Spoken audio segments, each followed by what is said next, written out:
أعوذ بالله من الشيطان الرجيم بسم الله الرحمن الرحيم واذكر في الكتاب إبراهيم إنه كان صديقا نبيا إذ قال لأبيه يا أبت لم تعبد ما لا يسمع ولا يبصر ولا يغني عنك شيئا يا أبت إني قد جاءني من العلم ما لم يأتك فاتبعني أهدك صراطا سويا يا أبت لا تعبد الشيطان إن الشيطان كان للرحمن عصيا يا أبت إني أخاف أن يمسك عذاب من الرحمن فتكون للشيطان وليا صدق الله العظيم. سامعین، سورۃ مریم آیت نمبر 40 سے لے کر 45 تک ما قبل کا رکوع جس وقت شروع ہوا تو اللہ رب العزت نے فرمایا وَاذْكُرْ فِي الْكِتَابِ مَرْيَمَ. پیارے حبیب صلی اللہ علیہ وسلم اس کتاب میں سیدنا مریم علیہ السلام کا تذکرہ بیان فرمائیں، ان کا ذکر فرمائیں. اس کے بعد بی بی مریم کے تذکرے کے بعد حضرت عیسیٰ علیہ السلام کا مکمل واقعہ اللہ رب العزت نے بیان فرمایا تفصیل کے ساتھ. اس سے پہلے سیدنا زکریا علیہ السلام کا واقعہ بیان فرمایا اور یہ سیدنا یحییٰ علیہ السلام کی ولادت اور ان کا واقعہ بیان فرمایا. پھر حضرت عیسیٰ علیہ السلام مکمل کس طرح پیدا ہوئے، کہاں پر پیدا ہوئے، پیدا ہونے کے بعد قوم، قبیلے، علاقے والوں نے کس طرح طعن تشنیع کا نشانہ بنایا سیدنا مریم علیہ السلام کو، اور بی بی مریم نے اپنے چھوٹے سے بیٹے کی طرف اشارہ فرمایا. تو سیدنا عیسیٰ علیہ السلام نے گود کے اندر ہی لوگوں کو تعلیم دی کہ میں خدا نہیں ہوں، نہ خدا کا بیٹا ہوں، اور نہ ہی میں یہودیوں کے قول کے مطابق کوئی میں ناجائز اولاد ہوں، میں اللہ کا بندہ ہوں. انی عبد اللہ، اللہ کا بندہ ہوں، ایسا اللہ کا بندہ ہوں کہ اللہ رب العزت نے مجھ سے وعدہ کیا ہے کہ میں آپ کو کتاب بھی عطا فرماؤں گا اور نبوت بھی عطا فرماؤں گا. اس کے بعد اللہ رب العزت نے یہ بات بیان فرمائی کہ لوگوں نے اللہ رب العزت کے لیے اولاد کو منتخب کر لیا ہے، حالانکہ اللہ کی ذات اس چیز سے پاک ہے. لم یلد ولم یولد اللہ کی ذات ہے، سبحانہ، تمام چیزوں سے اللہ رب العزت کی ذات پاک ہے. اور سیدنا عیسیٰ علیہ السلام کے بعض نصارہ ان کو خدا مانتے ہیں، تو سیدنا عیسیٰ علیہ السلام نے حکم فرمایا کہ ان اللہ ربی و ربکم، اللہ میرا بھی رب ہے، تمہارا بھی رب ہے، لہذا جس وقت میرا رب بھی اللہ ہے، تمہارا رب بھی اللہ ہے، تو فاعبدوہ، اسی کی عبادت کرو، میری عبادت مت کرنا. میں تو خود اللہ کا بندہ ہوں، میں تو خود اللہ کی عبادت کرتا ہوں، تم میری عبادت کر کر کیا لوگے مجھ سے؟ میں تمہیں کیا دے سکتا ہوں؟ کچھ بھی نہیں دے سکتا. لہذا سب کے سب، میں اور تم، پوری کائنات، مخلوقات، تمام عالمین کے جتنے بھی جو ہے نا مخلوقات ہیں وہ اللہ کی ہی عبادت کرتی ہیں. قولاً، حال کے ذریعے سے اور قال کے ذریعے سے، زبان کے ذریعے سے اور حال کے ذریعے سے. جتنے بھی آپ کو نباتات نظر آتے ہیں، خواہ اشجار ہوں یا دریا ہوں یا پتھر ہوں، یہ زبان حال کے ذریعے سے اللہ کی حمد و ثنا بیان کرتے ہیں. اللہ رب العزت نے حضرت انسان اور جنات کو زبان دی ہے، یہ زبان کے ذریعے سے اللہ رب العزت کی حمد و ثنا بیان فرماتے ہیں. تو اسی سیدنا زکریا علیہ السلام کا پہلے تذکرہ ہوا، پھر یحییٰ کا تذکرہ ہوا، پھر جو ہے نا اسی طرح سیدنا عیسیٰ علیہ السلام کا تذکرہ ہوا. اس کے ساتھ اللہ رب العزت نے فرمایا کہ آپ پیارے حبیب صلی اللہ علیہ وسلم سیدنا ابراہیم علیہ السلام کا بھی تذکرہ فرمائیں اس قرآن کریم کے اندر، اس کتاب کے اندر. وَاذْكُرْ فِي الْكِتَابِ إِبْرَاهِيمَ، سیدنا ابراہیم علیہ السلام نوح علیہ السلام کے بعد اللہ رب العزت نے آپ کو بمبعوث فرمایا. بعض علماء فرماتے ہیں 1700 یا اس سے بھی زیادہ سال بعد سیدنا ابراہیم علیہ السلام دنیا میں تشریف لائے، اور جس جگہ پر لائے وہ تمام کا تمام علاقہ بت پرستی میں ملوث تھا. بعض تو پتھروں کو تراشتے تھے، لکڑیوں کو تراشتے تھے، ان کی عبادت کرتے تھے. بعض جو ہے نا اللہ کی مخلوقات کی عبادت کرتے تھے، سورج کی، چاند کی، کواکب کی، ستاروں کی، ان کی عبادت کرتے تھے. تو وہ کہتے تھے کہ اللہ ان چیزوں میں حلول کر گیا ہے. حالانکہ یہ جو ہے نا اللہ کی قدرت کی نشانی ہے. سورج کا نکلنا، اس کا تپش دینا، روشنی دینا، یہ اللہ کی قدرت کی نشانی ہے. چاند کا نکلنا، اس کے اندر سے روشنی کا آنا، یہ اللہ کی قدرت کی نشانی ہے. رات کے وقت جو ہے نا تاروں کا چمکنا، دن کو بھی چمکتے ہیں لیکن سورج کی روشنی زیادہ ہے اس لیے وہ نظر نہیں آتے. بعض لوگوں کو دن کو بھی نظر آتے ہیں جن کی جو ہے نا نظر بہت تیز ہے. تو ان میں اللہ کی قدرت کی نشانی ہے. انہوں نے کہا کہ نہیں یہی اللہ ہے، تو اس لیے انہوں نے جو ہے نا اس کی عبادت شروع کر دی ایسے مقام پر. اور پھر ایسی جگہ پر تشریف لائے کہ جس گھرانے کے اندر پیدا ہوئے وہ گھرانہ کوئی عام گھرانہ نہیں تھا، بلکہ وہ آپ یہ سمجھ لیں کہ وہ انچارج تھا جہاں سے بت فروخت کیے جاتے تھے. تو سب سے پہلے جو دعوت دی توحید کی وہ سیدنا ابراہیم علیہ السلام نے اپنے گھر کے اندر والد محترم دی. تو والد محترم کا نام یہاں پر تو نہیں اور سورہ انعام کے اندر ہے. وَإِذْ قَالَ إِبْرَاهِيمُ لِأَبِيهِ آذر سے فرمایا، اپنے بیٹے نے فرمایا ابراہیم علیہ السلام نے کہ ابا جی آپ ان بتوں کی عبادت نہ کریں، یہ کچھ نہیں کر سکتے. اس کا تذکرہ یہاں پر ہے. فرمایا وَاذْكُرْ فِي الْكِتَابِ ابراہیم، اس قرآن کریم کے اندر آپ ابراہیم علیہ السلام کا تذکرہ بیان کریں. إِنَّهُ كَانَ صِدِّيقًا نَبِيًّا، کہ وہ ہمارے ایسے سچے نبی تھے. دیکھیں کتنے سچے نبی تھے. اب علماء مفسرین فرماتے ہیں صدیق اس کو کہا جاتا ہے جس کا عقیدہ بھی سچا ہو، اس کا قول بھی سچا ہو، جس کا فعل بھی سچا ہو، عمل بھی سچا ہو، اس کو صدیق کہا جاتا ہے. جو دل کے اندر ہے، ظاہر سی بات ہے انبیاء علیہ السلام اس صفت کے ساتھ خاص طور پر متصف ہے کہ جو دل کے اندر اللہ رب العزت نے ان کے اوپر وحی نازل فرمائی ہے، اس سے جو ہے نا جو دل کے اندر ہے وہی قول، زبان، اخلاق ان کے پاکیزہ ہوتے ہیں، سچے ہوتے ہیں. لہذا ہر نبی صدیق ہوگا اور صدیقیت آگے بھی چلتی ہے. یہ نہیں ہو سکتا کہ ہر صدیق نبی ہو، اس طرح نہیں ہو سکتا، لیکن ہر نبی صدیق ہوگا یہ ضروری ہے. اب ہر صدیق نبی نہیں ہو سکتا، اس کی واضح بہت ساری مثالیں ہیں. اس طرح اللہ رب العزت نے سیدنا مریم علیہ السلام کے متعلق فرمایا وَأُمُّهُ صِدِّيقَةٌ، کہ ان کی ماں کیا تھی، یعنی سیدنا عیسیٰ علیہ السلام کی ماں صدیقہ ہے. لیکن تمام جمہور علماء کے نزدیک کوئی بھی عورت نبی بن کر نہیں آئی. سیدنا مریم علیہ السلام بھی نبی نہیں تھی، بلکہ نبی کے والدہ تھیں، نبی نہیں تھی. تو اسی طرح سرکار دو عالم صلی اللہ علیہ وسلم نے سیدنا صدیق اکبر رضی اللہ تعالیٰ، ابو بکر صدیق رضی اللہ تعالیٰ عنہ کو اس لقب سے منتخب فرمایا. وَالَّذِي جَاءَ بِالصِّدْقِ وَصَدَّقَ بِهِ أُولَٰئِكَ هُمُ الْمُتَّقُونَ. تو إِنَّهُ كَانَ صِدِّيقًا نَبِيًّا، ہمارے سچے نبی سیدنا ابراہیم علیہ السلام اذ قال لأبيه یا ابتی لما تعبد ما لا يسمع ولا يبصر ولا يغني عنك شيئا. سیدنا ابراہیم علیہ السلام نے کہا لأبیہ، اپنے والد محترم سے، یا ابتی، اے ابا جان. نرم لہجے میں پیاری گفتگو فرمائی، یا ابتی، اے ابا جان، لما تعبد، کیوں تم عبادت کرتے ہو، ما لا يسمع، جو سنتے نہیں ہیں، ولا يبصر، جو دیکھتے نہیں ہیں، ولا يغني عنك شيئا، اور کوئی ایک ذرہ برابر بھی تمہیں نہ نفع پہنچا سکتے ہیں نہ نقصان پہنچا سکتے ہیں. جو سنتے نہیں، دیکھتے نہیں، جو خود محتاج ہیں، جو خود تمہارے ہاتھوں نے اپنے ہاتھوں سے تراشے ہیں، بنائے ہیں، اور وہ تمہیں کیا نفع اور نقصان پہنچا سکتے ہیں. اس لیے فرمایا کہ آپ کیوں ایسی چیز کی عبادت کرتے ہو. اس لیے تو سیدنا ابراہیم علیہ السلام نے نا سورہ صافات کے اندر آئے گا وہ تذکرہ کہ جس وقت پوری قوم نے کہا کہ چلو میرے ٹھیلے پر چلتے ہیں، تو فرمایا کہ میں تو بیمار ہوں، انی سقیم، کیا فرمایا؟ میں بیمار ہوں، میں نہیں جا سکتا۔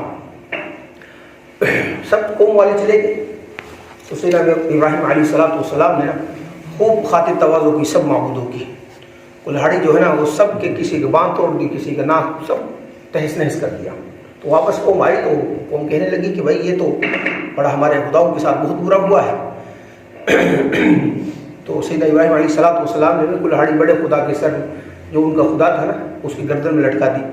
تو پوچھا، تفتیش ہوئی، بعد میں پتہ چلا کہ وہی ایک شخص ہے، وہی ہمارے بتوں کی انکار کرتا ہے، اس کے علاوہ اور کون ہو سکتا ہے؟ باقی سب تعظیم کرنے والے ہیں۔ تو سیدنا ابراہیم علیہ السلام فرمایا بھائی اس سے پوچھو، مجھ سے کیوں پوچھتے ہو؟ اس سے پوچھو نا جس کے جو نا گلے کے اندر کلہاڑی لٹکی ہوئی ہے۔ کہنے لگے یہ تو نہیں بولتا۔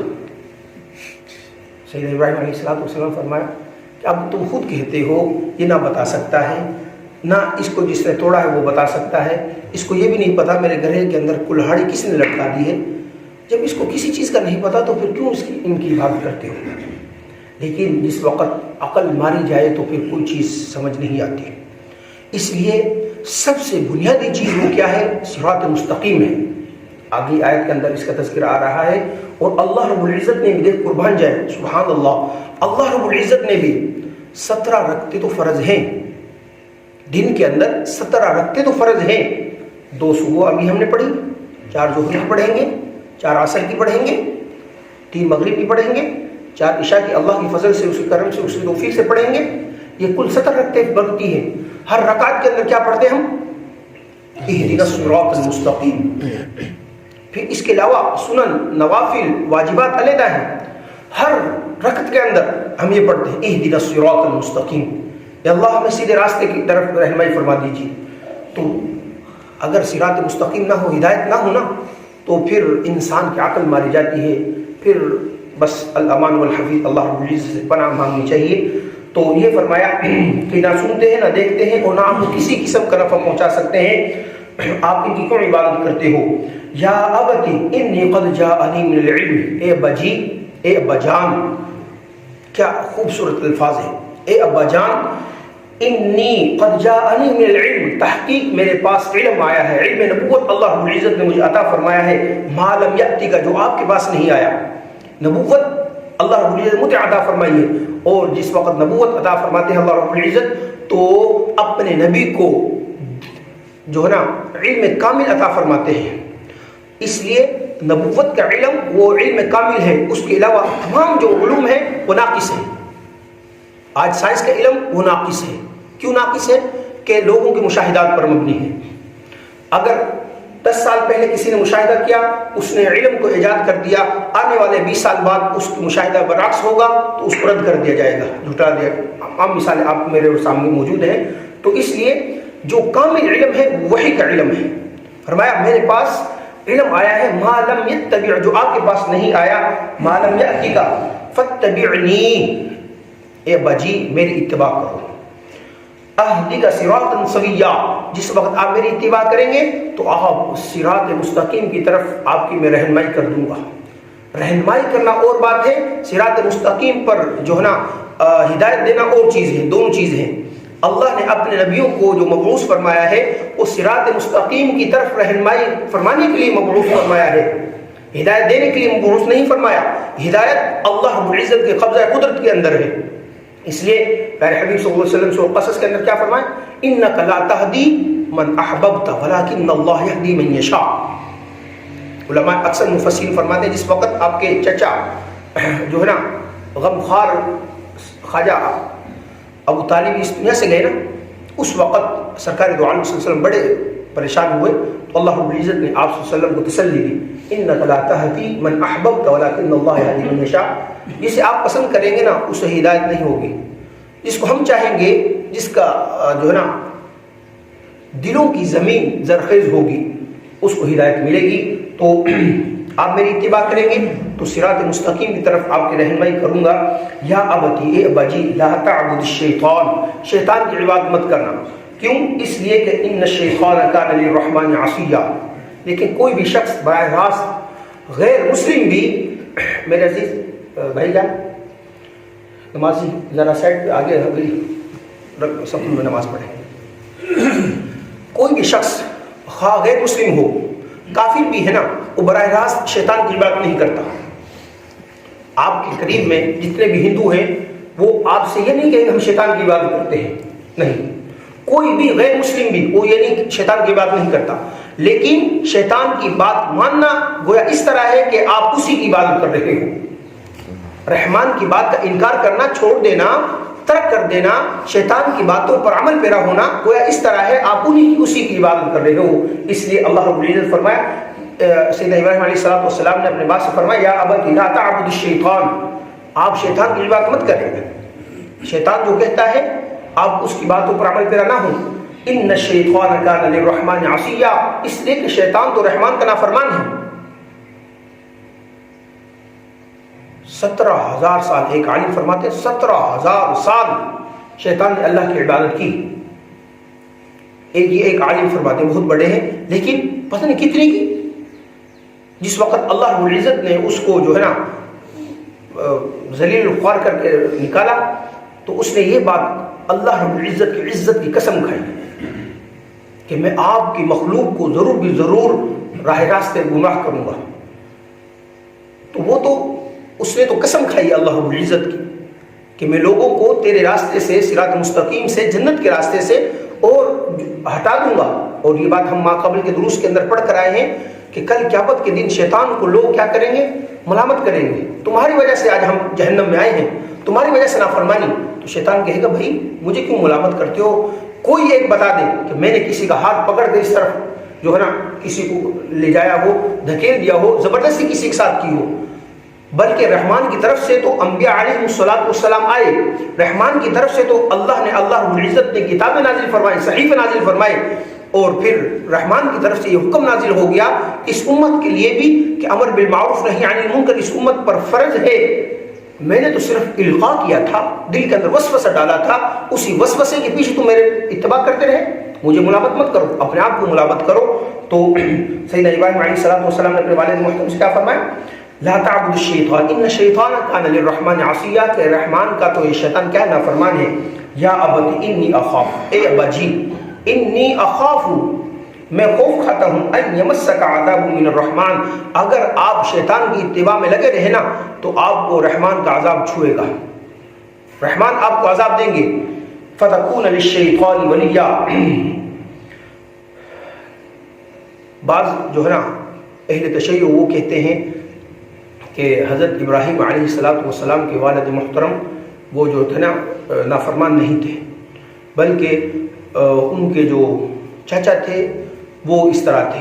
لیکن دیکھو یہ بات غلط ہے. قرآن کریم کے اندر بھی یہ بات وضاحت کے ساتھ آ گئی ہے کہ حضرت ابراہیم علیہ السلام کی والد محترم اور اسی طرح تھے، نافرمان تھے اللہ کے. تو اب اس میں اپنی طرف سے کوئی رائے پیش کرنا ہماری سمجھ سے بالاتر ہے. خیر میں نے ان کی آپ کے سامنے بات عرض کر دی. تو یہ ان کی رائے ہے اہل تشیع کی. اہل سنت متفقہ طور پر فرماتے ہیں کہ نہیں. اللہ رب العزت نے بھی قرآن کریم میں ارشاد فرمایا کہ اللہ رب العزت جو ہے نا نیکی سے برے لوگوں سے نیک لوگ پیدا فرماتے ہیں اور اچھے لوگوں سے نیک لوگ پیدا ہو جاتے ہیں. بے شمار مثالیں موجود ہیں، بے شمار مثالیں آپ کے سامنے موجود ہیں. تو خیر یہاں پر سیدنا ابراہیم علیہ السلام نے اپنے والد محترم کو تھوڑا سا ڈرایا. ابا جی مجھے خوف ہے اگر آپ شیطان کی عبادت میں لگے رہے نا تو ان یمسک عذاب من الرحمن، آپ کو رحمان کا عذاب چھوئے گا یعنی پہنچے گا. فتکون للشیطان ولیا، کیوں؟ اس لیے کہ آپ نے شیطان کو اپنا دوست بنا لیا ہے. جو شخص بھی شیطان کو دوست بنائے گا، بمانی دوست کی بات پر چلے گا، تو کیا ہوگا؟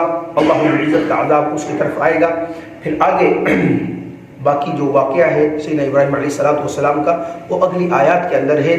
تو سیدنا ابراہیم علیہ السلام نے ان آیات کے اندر توحید کا سبق دیا ہے، درس دیا ہے.